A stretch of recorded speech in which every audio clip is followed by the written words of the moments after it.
एक strategic advantage data centre के बारे में ये बोला जाता है कि अगर आपके लैंड पे दूसरे कंट्रीज़ के डेटा सेंटर हैं तो आपका लैंड एक तरह से प्रोटेक्टेड माना जाएगा। जैसे हमने रिसेंट वॉर्स में भी देखा कि डेटा सेंटर्स को टारगेट करा गया ईरानियन मिसाइल्स के थ्रू। सो अगर इंडिया में डेटा सेंटर्स हैं सो कल को जो है कोई भी अटैक करने से पहले अपना नुकसान सोचेगा। इस पूरी जो रेस लगी हुई है, इस रेस में पावर आपके पास होनी चाहिए। और अगर कॉस्ट एफिशिएंसी की बात करें तो ज़्यादातर इंडिया और चाइना का कंपैरिजन आता है। न्यूक्लियर पावर में इंडिया और चाइना कहाँ स्टैंड करते हैं एक दूसरे के विज़ावी? आई थिंक चाइना काफ़ी आगे है न्यूक्लियर पावर में, at least in terms of number of nuclear reactors. Bharat में 20 के आसपास हो गए शायद, ओके, फर्स्ट स्टेज के न्यूक्लियर रिएक्टर्स 20 के आसपास हो गए, और अभी ये कल्पाकम में शुरू हो रहा है।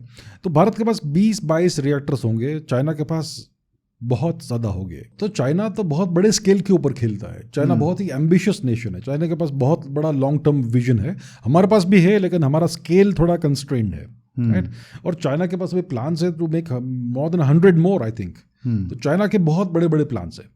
भारत के प्लान्स अभी थोड़े स्टेप बाय स्टेप जा रहे हैं। सो अगर हम टोटली कंपेयर करेंगे भारत को और चाइना को, तो China is way ahead of India, way ahead in terms of total output of energy, number of nuclear reactors. बहुत आगे है चाइना भारत से।